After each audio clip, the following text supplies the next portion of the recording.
Voltamos com o podcast Carneiro e Mafuz dessa segunda, dia 18 de agosto. Eu sou Fernando Rudnick, estou com meus queridos Carneiro Neto e Augusto Mafuz. Como foi o final de semana? Tudo certo? Sim, tudo certo, né? Um tempo bom, pouco frio. Mas a parte futebolística, né? É tirante o 6-0 do Vasco em cima do Santos. Tivemos mais um tropeço do Atlético Paranaense, lamentavelmente, e agora com uma forte reação da torcida. Mas antes o Curitiba havia feito um placar muito bem feito. E vocês avisaram, né? Que era o jogo pro Coxa. Era o jogo da virada. E ele manteve-se na liderança, né? Com o tropeço do Goiás. Assim, objetivamente seria isso, né? Se bem que nós temos aí algumas coisas fora do campo, né? No caso do Atlético, e nós precisamos abordar bem em razão das consequências que poderão advir. Conversaremos, né, Mafuz? O Mafuz, eu encontrei esses dias, foi no aniversário de um amigo meu, amigo querido, Jorge, e um amigo dele estava lá também e falou: gosto muito do Carneiro e do Mafuz. Você vê como já pegou o negócio, né? É verdade, né? Pegou. No Curitiba, está até esvaziando-se a campanha do Curitiba com o objetivo já praticamente conseguido, né? Conquistado. É só um fato extraordinário. Tirou acesso. Bom, meus amigos, só deixa eu ter pergunta. Então eu quero já... Eu só ia fazer o pedido para quem está nos assistindo aqui no YouTube do 12 Esportes, se inscrever no nosso canal, ativar as notificações, mandar o seu comentário, né? Sempre fazer o programa com a gente lê os comentários, tenta trazer aí o que vocês estão conversando, estão debatendo ali no comentário para o nosso bate-papo também. Fica um outro pedido também. A gente está se aproximando do programa de número 100 do Carneiro e Mafuz. Então, uma data, né, um número muito especial. Então, você que está aí nos assistindo, mande a sua pergunta. A gente vai selecionar algumas para Carneiro Neto e Augusto Mafuz responderem aqui no programa de número 100. Vamos lá, então, começando com Curitiba. Do Curitiba, o jogo foi na quinta. Na quinta-feira, de quinta para hoje, já passou bastante tempo.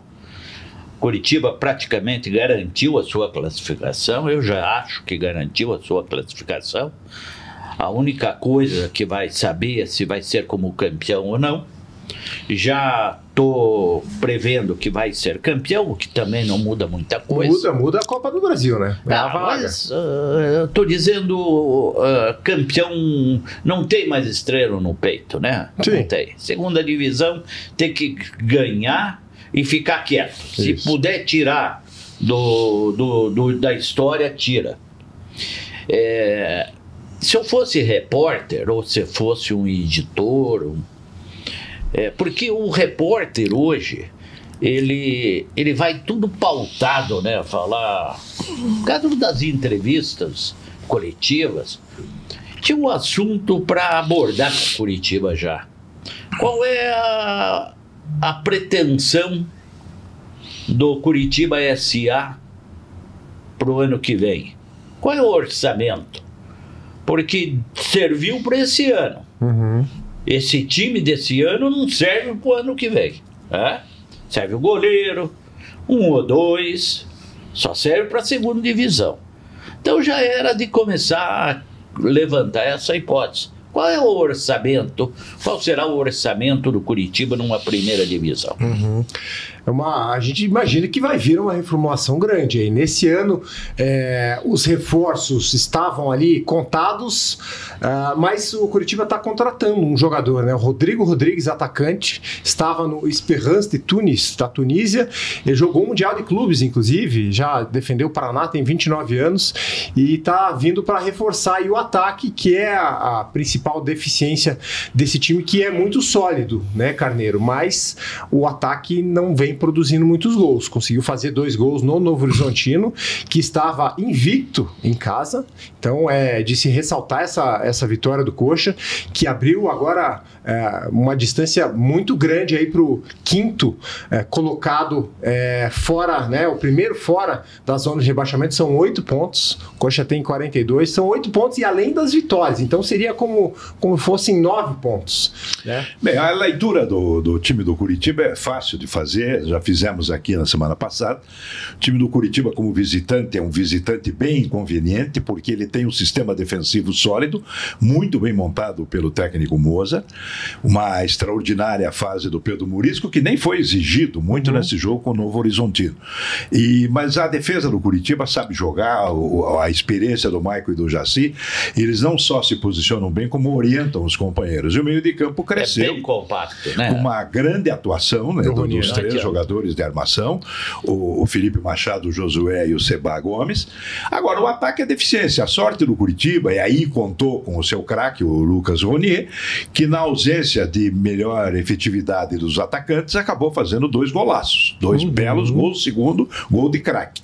Isso é muito importante para ele, Lucas Ronier, se recuperar psicologicamente, talvez, emocionalmente, em razão dos pequenos problemas que houve no passado recente por questões disciplinares. Isso. Mas, ao mesmo tempo, ele encorpa o time do Curitiba. Agora, aquela outra situação é como o Curitiba se comportará na próxima partida como mandante. Isso. Porque ele é um visitante inconveniente, mas um mandante trapalhão. Então ele precisa melhorar o seu rendimento, a sua criatividade, para não decepcionar a torcida. Quanto ao acesso, me parece já definitivo. Ele está 7 vitórias de subir e está apenas começando o segundo turno. Sobe com muito mérito, num trabalho muito equilibrado da diretoria de futebol, méritos daqueles que aceitaram ouvir o técnico Moza, e assim o Curitiba vai muito bem, obrigado, e a tua torcida está feliz. Eu vi o jogo. É admirável, o time é cheio, eu diria. Tem conteúdo. O trabalho do Moza é excepcional. Para mim, é o personagem do futebol paranaense, o que também não é muito grande coisa, mas já é alguma coisa desse ano, viu? O Mafuz, já dá para o torcedor do Curitiba começar aquela contagem regressiva de 7 vitórias? Vamos colocar aí? Com 7 iria para 21 pontos, 63, acho que nessas condições já é um dá número para começar. Vai comemorar antes do final do ano. É que o nível técnico da Série B é baixo. Se você pegar a maioria dos times, são times bastante descaracterizados e irregulares tecnicamente. Como o Curitiba está bem montado, Curitiba tem começo, meio e fim. Né? Então ele tem consistência. É assim como o Goiás e o próprio Novo Horizontino e os times que estão lutando aí para subir, que também não são muitos. Você pega aí os 7 primeiros e ficamos por aí. Os outros já dançaram, né? Lamentavelmente é o caso do Atlético Paranaense. Ó, vamos passar a tabela aí. Até o Avaí, que é o 9º, os times têm 32. O Remo, que é o primeiro fora, 34. Depois tem Vila Nova, 33. Criciúma, Cuiabá e Avaí, 32. O Avaí tem um jogo a menos, pode ir a 34. A Ferroviária é a 10ª colocada, com 29. Acho que daí para baixo ninguém tem chance mais. Não, tem sim. Você tem, só um minutinho, uma coisa. Você alargou um pouco as possibilidades e eu estou enxugando. Eu acho que até o Avaí ali, que pode ir para 34... Eu vou até os 7 primeiros só. Mas também não vai mudar o preço do dólar. Os 7 primeiros têm a mesma pontuação. Mas tudo bem. Mas acontece que... o 9º. Mas um vai bicando o outro. Sim, pelo claro. nível técnico. Não vamos ao passo que número, os favoritos, no caso o Curitiba, o maior favorito, eles são consistentes. Claro. Ele termina uma rodada, ele sempre se mantém. E os outros não. Dá uma bicadinha aqui, uma bicadinha ali, mas não altera. Entendeu? O panorama principal. Essa é a questão.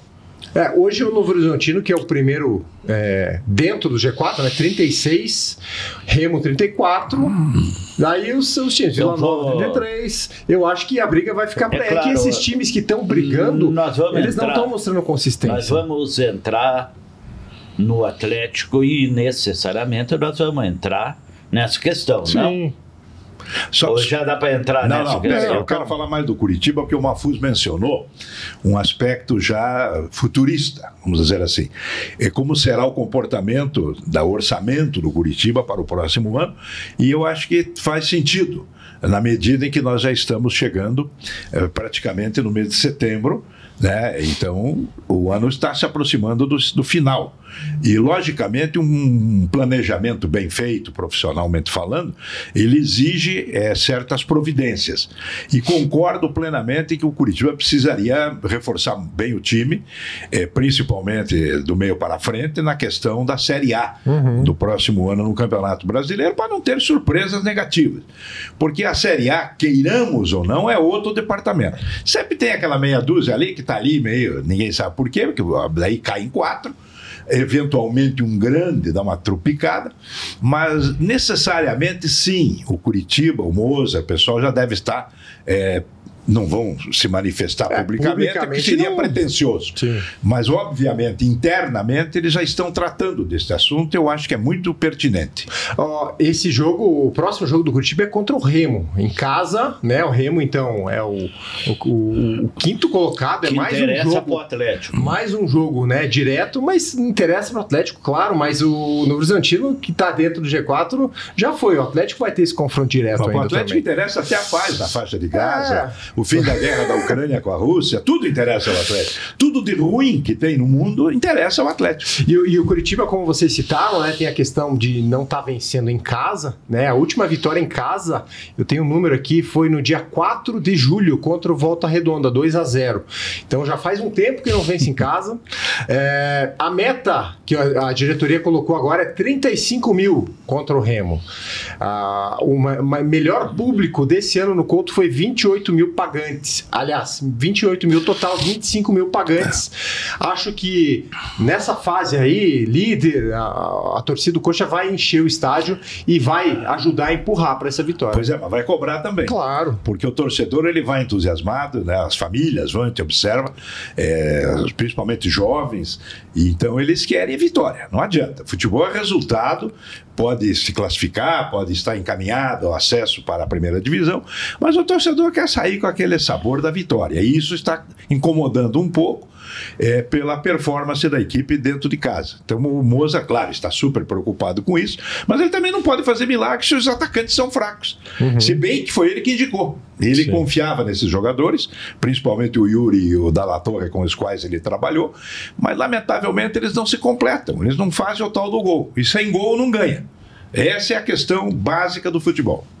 Bom, então o calendário do Coxa: Remo no sábado, dia 23, depois tem Operário, o encontro aí do Alex com o Curitiba, né? Esse vai ser um encontro interessante. É interessante. Alex e Moza, que nem aqueles filmes de faroeste, todo mundo esperava o duelo em Tombstone, né? Então o pessoal ia lá... Quem que era? Duelo de titãs? Kirk Douglas e... Anthony Quinn. Olha só. A esposa do Kirk Douglas era índia. Exato. E o filho do Anthony Quinn matou depois de usar a senhora. E daí houve aquele famoso encontro definitivo no final, numa estação de trem. Imagine, o Anthony Quinn foi lá se achando machão, mas vai ganhar do Kirk Douglas. Kirk Douglas ia para os pênaltis só com o John Wayne. Dá para fazer um podcast de Carneiro Afu Cinema Clássico. Não, Carneiro entende muito mais. Muito bem, mas então cinema, Remo, Operário, depois o Coxa tem Ferroviária e Goiás. São mais 2 jogos aí, depois pega o vice-líder, o quarto jogo da sequência. O Curitiba vai ganhar isso, a segunda divisão. Eu não tenho dúvida disso. É difícil. Bom. O Curitiba tem dificuldade para vencer em casa, mas é difícil ganhar do Curitiba. Faz tempo. Seja dentro do Alto da Glória ou fora. É um time muito bem armado. Isso é muito importante numa competição longa, exaustiva, como é o Campeonato Brasileiro da Série B. Até que eu falei que não vale nada o título de segunda divisão, mas para os Coxa vai servir, porque não ganha nada há muito tempo. Né? Viu o Atlético ganhar barbaridade aí, Sul-Americana, 2 vezes. De moral, né? Ainda mais vendo o Atlético. Copa do Brasil, não. Cair pelas tabelas. Então, se satisfaz com isso, quer dizer, se satisfaz com pequenas coisas. Mas eu acho que tem que valorizar a competição que você está disputando. Com certeza. E o título é importante para o Curitiba, para a história do Coxa, sem dúvida alguma, e principalmente para a sua torcida. Claro, o torcedor, além de vitória, ele quer campeonar, como se dizia antigamente, ganhar o título. Sim. Seja de que condição for e de que categoria for. Agora, realmente é um campeonato muito interessante. Porque você veja, o Atlético com um pouquinho de capacidade, ele estaria no bolo também. Mas um pouquinho, não precisava muito, não. Sim. Não, eu vou listar a incapacidade do Atlético aqui. O Atlético hoje é o 12º colocado, 27 pontos, apenas 5 acima da zona de rebaixamento. Nas últimas 6 rodadas, abriu 2-0 e perdeu por 3-2 do Volta. Depois, tomou um empate da Ferroviária aos 38 do segundo tempo. Depois, tomou um empate do América aos 52. Jogo seguinte, abriu o placar aos 38, tomou empate do Paysandu aos 41. No jogo seguinte, Criciúma abriu 2-0, perdeu de 4-2. E agora, nessa última rodada, no sábado, abriu 1-0 no Cuiabá aos 46 minutos do segundo tempo e aos 48 toma o empate. E o Carneiro Neto só acha que tudo isso é por falta só de jogador, que o treinador não tem culpa. Claro que não tem culpa. Porque é uma barbaridade não culpar o técnico. Posso esclarecer? Esclarece a lei. O negócio é o seguinte, o Atlético jogou bem. O primeiro tempo do Atlético foi muito competente. O Odair montou o time, criou situações de gol. Agora ele não tem culpa que os caras não sabem fazer gol. Perdeu o pênalti, o Mendonça. Perdeu um pênalti, o Mendonça pessimamente cobrado. O Atlético poderia um outro jogo. Claro, não, o Atlético jogou direitinho. Jogou mal organizado desde o início. Não, bobagem. Não tem. Vai fazer o quê? Do couro você vai correr, meu amigo. Se eu não tem elenco, for mal formado, o time é inconsequente. Bom, o time é tão frouxo que faz o gol aos 46, achou um gol, né? Vamos comemorar. Aí deixa os outros empatarem num contragolpe. Então, o que o treinador vai fazer? Agora, muda o treinador, vai pro terceiro treinador. Quem viria? O técnico saiu do Santos não agora? Não é problema. Agora, eu não estou dizendo para mandar embora agora. Mas espera aí, eu só estou dizendo que é um péssimo treinador. Bom, mas é a sua opinião. Eu respeito. É minha opinião. Mas eu respeito a sua opinião, mas eu acho o Odair um bom treinador. Eu lamento. Tá aí o resultado: 7 jogos sem ganhar. Mas tudo bem, eu acho que o problema do Atlético é mais profundo. Ultrapassa o treinador. Ah, não, mas aí é outra história. Mas nós não podemos agora, a essa altura mas do daí ano, você vai esperar, vai querer o quê então? Discutir que o problema é mais profundo. A gente sabe qual é o problema. Mas então não tem adianta. Aliás, não é nem profundo, é de face. É diretoria. Entendeu? Não é profundo. É de face. Mas isso já foi dito, né? Quantas vezes? Sim, a gente tá e as providências não são tomadas. O atleta está pagando. Só que a torcida agora se contrariou. A torcida chegou à exaustão, ela tem um limite, evidentemente. Aliás, a manifestação foi bastante agressiva, tanto na confecção de cartazes, e teve antes da partida. Daí, após a partida, teve essa questão. A torcida praticamente impediu a complementação do jogo na fase de acréscimo. Isso pode advir punição, perda de mando, e vai agravar a dificuldade do time para tentar aí alguma coisa. Virar. E o árbitro, o Marcelo de Lima Henrique, ele foi até simpático com o Atlético, porque o caso não era de terminar o jogo. O caso era de suspender o jogo por falta de segurança. Aí a pena seria maior. Ele teve o bom senso de conversar com todo mundo e dizer, vou dar mais um minuto e terminar o jogo. Então ele colocou na súmula como jogo encerrado. Entendeu? E ele acabou nem dando aquele minuto que ele falou que ia dar. Exatamente. Eu vou pedir pro Júnior colocar na tela a imagem que a gente tem ali do protesto da torcida organizado os fanáticos, né? Fizeram caricaturas aí de Mário Celso Petralha, Márcio Lara e Agnaldo Coelho de Farias. Mas reflete, eu escrevi isso, reflete o que o Atlético é hoje. Não significa necessariamente que a caricatura possa ser interpretada com os três roubando dinheiro, mas fazendo do Atlético uma empresa só para fazer negócio. Entendeu? Só para fazer negócio, sem o espírito esportivo. Eu só vou te contar aqui uma passagem que eu acho importante. Eu ia até escrever, mas já vou antecipar. Como é o nome daquela empresa alemã que faz a avaliação do valor dos jogadores? Transfermarkt. Transfermarkt. A avaliação do Viveiros, quando o Atlético comprou, era de 1 milhão de euros. Na época, 7 milhões de reais. O que fez o Atlético? pagou 27 milhões de reais por 70%. Veja bem, eu não estou dizendo que era esse o valor do contrato de venda. Ó, o valor atual do mercado dele, segundo o Transfer Market, é 2 milhões e 500 mil. 2 milhões e 500 mil euros. 7. Dá em 7. Vamos fazer a conta aqui. 2,50, um pouquinho mais. Vezes 7 vai dar 17,5. 100%. O Atlético pagou 27 milhões por 70%.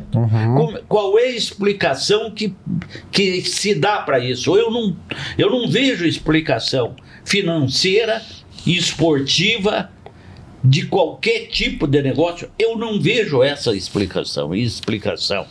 Quer dizer, é isso que provoca no torcedor essa ideia de que tem gente se aproveitando do clube.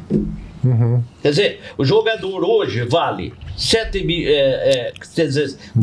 milhões de reais e o Atlético pagou 27 milhões de reais. E assim, fez isso num desespero, né? Em busca de vitórias, de gols, sendo que o ataque é um dos melhores da Série B e a defesa, né, é a pior da Série B. A gente viu o Aguirre ser contratado, não lembro o valor que foi pago, mas chegou aqui lesionado e a defesa continua. Indicado pelo técnico. Pelo daí. O jogador que saiu vaiado, o Mendonça, indicado pelo técnico. Bom, agora está chegando um volante. Elan Ricardo, exatamente. Que não joga desde fevereiro, indicado pelo técnico. Não, esse não foi indicado por ele. Mas, enfim, é mais um jogador. Parece que é uma contratação já para o ano que vem, esse colombiano. Olha, o problema do Atlético, eu repito, é mais profundo, porque o Atlético mistura questões financeiras, econômicas, políticas, institucionais. Só que chegou no torcedor agora. Então, a diretoria do Atlético, o que lhe resta ainda por fazer, precisa tomar muita cautela em relação a essa agressividade, porque o clube poderá ser muito mais prejudicado, não só pela perda de mando, mas também até pela dilapidação do próprio patrimônio, porque quem faz o que fez pode amanhã começar a quebrar cadeira ou algo semelhante. Sim. Então, eu não gostaria de ver isso, lamento profundamente, mas eu acho que as relações da diretoria do Conselho Deliberativo com o associado com o torcedor foram rompidas. O Atlético está num clima de guerra, num clima de beligerância. Eu acho isso muito preocupante e o pessoal precisa levar isso muito em consideração. Mas a culpa não é do torcedor. Não, claro que não. A culpa é da diretoria. O que o torcedor não pode é provocar excesso, principalmente dentro de campo. Como, por exemplo, o caso das caricaturas. Elas foram expostas fora de campo, Sim. fora da baixada. O que o torcedor não pode é fazer o que fez, jogando sinalizador e não permitindo uma continuidade regular do jogo. Mais, Mafuso, um protesto que o conselheiro Fernando Azevedo tentou fazer, que era entrar no estádio com uma camisa escrito "Ele não", é foto do Petralha. Ele foi barrado, na entrada, não pôde entrar. Não um protesto poderia. Tranquilo. Um direito de manifestação dele. É uma democracia, né? O clube é democrático, ele é um conselheiro. Quem que é democrático? Teoricamente, né? Teoricamente deveria ser. Nem teoricamente, Fernando. O Atlético é uma ditadura pura. Entendeu? O Atlético é arbitrário. Ninguém fala, Carneiro Fernando. Você não ouve um dirigente falando, tentando dar uma explicação, pelo menos dando uma ilusão para a torcida. Pois é, isso é uma coisa que incomoda a torcida. O torcedor não estava lá, né? Não vai dar. O diretor não vai. Ele estava assistindo a todas as últimas entrevistas. O presidente não estava. O Eduardo Freeland. Não, mas não esquece esse mas Eduardo. Ele é o diretor. Não é diretor, mas ele tem é um que ir lá da funcionário do entrevista. clube. No momento desse, não tem que ir lá. Seria um silêncio ensurdecedor. Exato. Mas por que o cara não vai lá dar uma entrevista, dar uma satisfação? Ou o Márcio Lara? Não, Por que não vão lá? Eles estão se resguardando. Esse Márcio Lara tinha que estar em outro lugar. Márcio Lara, Mauro Osman, Petralha. E o Petralha está em outro lugar agora. Tá Onde viajando, que está? Está no exterior. O que estaria fazendo o Márcio Não sei, Petralha agora? eu não sei. Neste momento, Carneiro Neto. Não sei, eu soube há pouco, né, que ele parece que viajou. Não sei, também não tenho nenhuma preocupação Ele está com isso. negociando a SAF, né? Será? É. Uma possibilidade, a gente não. Inclusive, para você que está nos assistindo, tem uma matéria que foi feita Muito pelo Cauê boa. Miranda nessa semana passada, tá no 2 Esportes, eu vou colocar o link aqui na descrição desse vídeo.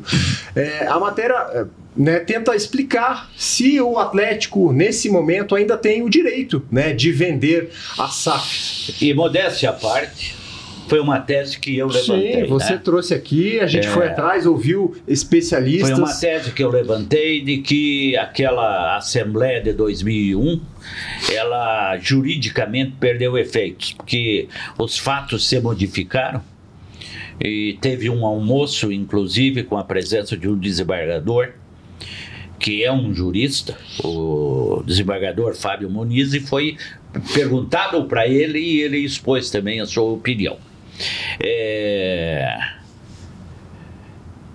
E o Cauê Miranda, que fez a matéria, entrevistou uma das maiores autoridades do Brasil, o professor Mussi, sobre direito societário, e ele confirmou isso, que é necessário uma nova Assembleia. Uma nova Assembleia para ratificar, né? Isso aí, até para dar mais segurança jurídica para o eventual comprador dessa SAF. Para aliviar um pouco o nosso debate hoje, eu gostaria de contar um efabulativo do rádio. E que essa Já semana... que você é um rato de rádio, né? Conte, eu sou ratíssimo de rádio, de jornal, de academia, eu sou um rato completo. Mas daí, fez muito sucesso durante a semana essa história que eu me lembrei. No final da minha carreira como narrador de futebol, um dos motivos que me fez deixar, depois de 35 anos como narrador, foi o tal do tubo. O que vinha a ser o tubo? Você não ia mais para o estádio. Eu viajei o mundo inteiro para transmitir jogos. Eu comandei equipe de futebol durante 25 anos. Depois virei empregado no final. Mas tudo bem. Então a história é a seguinte. Nessa mudança de performance, então o narrador e o comentarista, como acontece hoje, ficam no estúdio ou em casa. E o repórter vai ao estádio. Nessa história, era a Rádio Clube Paranaense, a grande B2, a Rádio Gol do Brasil. Então o repórter Eduval do Brasil foi ao Maracanã para fazer a cobertura, as entrevistas de Brasil e Uruguai. E o narrador Edgar Felipe foi à casa do comentarista Sicupira, Barcímio Sicupira Júnior, para os comentários. Aí os dois estão sentados na poltrona da sala, com o televisor na frente e no fone, conversando com o Edu Brasil. O Edu deu as escalações, e aqui o Maracanã lotado, o grande clássico sul-americano, vai começar a partida, Edgar Felipe. Aí o Sicupira, antes que o Edgar começasse a falar e iniciar a transmissão do jogo, disse, você vai tocando aí, que eu vou até a churrasqueira, que eu quero preparar o carvão, que depois nós vamos fazer uma carninha. Na casa do Sicupira, que aliás era meu vizinho lá quando eu era solteiro. Fernando Moreira. Rua Almirante Tamandaré. Aliás, o Mafuz também era nosso vizinho. Aí já é outro fabulativo do Mafuz. Aí nós estamos falando do Edgar Felipe. Daí o Sicupira levanta e vai na churrasqueira. Só que quando o Sicupira entra na churrasqueira e abre a porta, sai o cachorro do Sicupira, que parecia um boi. E ele veio, o Edgar Felipe, Rádio Clube vai iniciar a partida Brasil-Uruguai. O cachorro tira uma pata desse tamanho e põe no ombro do Edgar. O Edgar, a partida vai começar. E tira uma língua desse tamanho e passa no Edgar Felipe. E o Edgar, vai começar Brasil-Uruguai. Ó o cachorro, Sicupira! E o Sicupira voltou para resgatar o Edgar. Voltou, teve que puxar o cachorro. Guardou o cachorro de novo e bola rolando. Muito bem, sensacional essa história. Meus amigos, só para a gente fechar o assunto do Atlético aqui então, já que a gente veio do efabulativo, vamos voltar. Não, mas vamos. Do Atlético ainda não dá para fechar. Não, mas é um dos últimos temas. Não dá para fechar. O assunto Atlético, Atlético não fecha nunca. Aí não é questão de opinião, é questão de. Não comentou-se a demissão do técnico? Quem? O Atlético, depois desse fracasso. Não. Você não tem nem o dirigente para falar para o torcedor, para o público. Você acha que alguém vai tirar o treinador nessa altura? Hoje é o escudo do Curitiba. O Atlético está em crise gravíssima. Sim. Em todos os setores, Porque em todas as prateleiras. Veja bem, eu não me iludo mais com as coisas, eu não tenho mais idade para me iludir. Mas a diferença entre o Atlético e o Novo Horizontino é de 6 pontos, não é? Não, é mais. Quanto? O Atlético tem 26. 27 pontos. 27, o Novo Horizontino tem 36, são 9 pontos. 9 pontos. Então, no mínimo, são 4 rodadas, por causa do número de vitórias também. Não, o Atlético, para virar a chave, ele teria que ganhar as 3 próximas partidas. O que é improvável. Não ganhou esse ano. Esse ganhou é o problema. esse ano isso. Mas o Odair tá lá na coletiva de imprensa dizendo que não vai desistir, ele não vai Mas pedir claro, o boné. sabe por quê? Aí tá tendo uma briguinha entre diretoria e o Odair. O Atlético, tradicionalmente, nunca fez contrato com um treinador estabelecendo multa por demissão. Uhum. O Odair exigiu esse contrato. Ele tem multa. Eu desconfio que o Atlético ainda não tomou a iniciativa para não pagar a multa, esperando que o Odair se convença então, que tem que ir embora. O Odair Hellmann usa passo doble. Ele sabe onde pisa. Ah, sim. Bom, mas o Odair disse na coletiva de imprensa que uma frase que chamou bastante atenção, né? Se alguém aqui dentro falar em Série C, tem que ser mandado embora. Essa é a frase do Odair. Mas não querendo não está errado. Ele não está errado em colocar isso, mas a gente também não está errado em falar de que a Série C está. Só que tem que lembrar o que a briga hoje do Atlético Thiago Heleno falou, que quando o Atlético já estava com a corda no pescoço o ano passado para ser rebaixado, se falava em Libertadores. O tal do Márcio Lara reuniu os jogadores dizendo que a pretensão do clube era ir para Libertadores. Pois é, e são erros que muitas vezes podem ser repetidos. A psicologia do Atlético é muito boa, né? Tem que chamar um analista, né, Carneiro? Eu sugeri um analista e um psiquiatra. Principalmente no confronto pela Copa do Brasil entre Atlético e Corinthians. Vão precisar de vários psicanalistas e vários psiquiatras dos dois lados. Porque o Corinthians também é um... Lá sim é o caldeirão do diabo. Eu duro que não vai mudar nada. Nós vamos estar aqui o ano passado falando a mesma coisa. Que não vai mudar nada no comando do Atlético. Petralha não vai deixar. Olha, pois já levaram o padre para benzer. Inclusive, o padre Adriano, da igreja que eu frequento, ele falou: levaram o padre errado, podia ter me levado atleticano roxo. Vem cá, só uma pauta. O Lúcio Globo saiu porque não tinha liberdade para exercer plenamente a condição de vice-presidente. Esse Flávio Bétega, tinha que entrevistar o Flávio Bétega para ver o que ele está fazendo atualmente. Se ele está preocupado, se ele tenta conversar sobre o futebol do Atlético ou não. Flávio Bétega. Vamos atrás. Tem que ir atrás desse Flávio Bétega. Porque ele está lá... Ninguém sabe o que ele está fazendo. Ele é dirigente. Acho que até o próprio Aguinaldo, né? Não, Aguinaldo é coisinha do... Mas quem tá lá, aparentemente... Não, mas esse é Flávio Bétega, que é a novidade aí. Tem que ir atrás desse senhor, esse advogado. Muito bem, vamos tentar. Calendário do Atlético. Próximo jogo, sábado, dia 23, contra o CRB, fora de casa. Depois tem Corinthians, Copa do Brasil. E depois em casa contra o Novo Horizontino. Esse é o calendário... Não tá fácil. Só um detalhe. Vai chegar, então, um meio de campo? Um cabeça de área? Um volante que não joga desde fevereiro. Volante, isso. Ele se lesionou no Carnaval. Não, ele não estava sendo aproveitado no time lá. Ele, na verdade, ele é do Beşiktaş, da Turquia. Estava no time da Colômbia, no Laiquidá. Jogou, inclusive, com o Viveiros lá. Se machucou, depois voltou para o Beşiktaş. Mas não seria mais simples contratar um brasileiro? Claro, um jogador aí de algum time? Claro. Ou tentar descobrir na base? Claro. O Atlético tem que simplificar a sua trajetória sinistra nessa temporada, que imita e repete os erros do ano passado. Mas é coisa de empresário, empresário que está trazendo. Lamentável. Porque são colombianos, é a facção colombiana que está dentro do Atlético.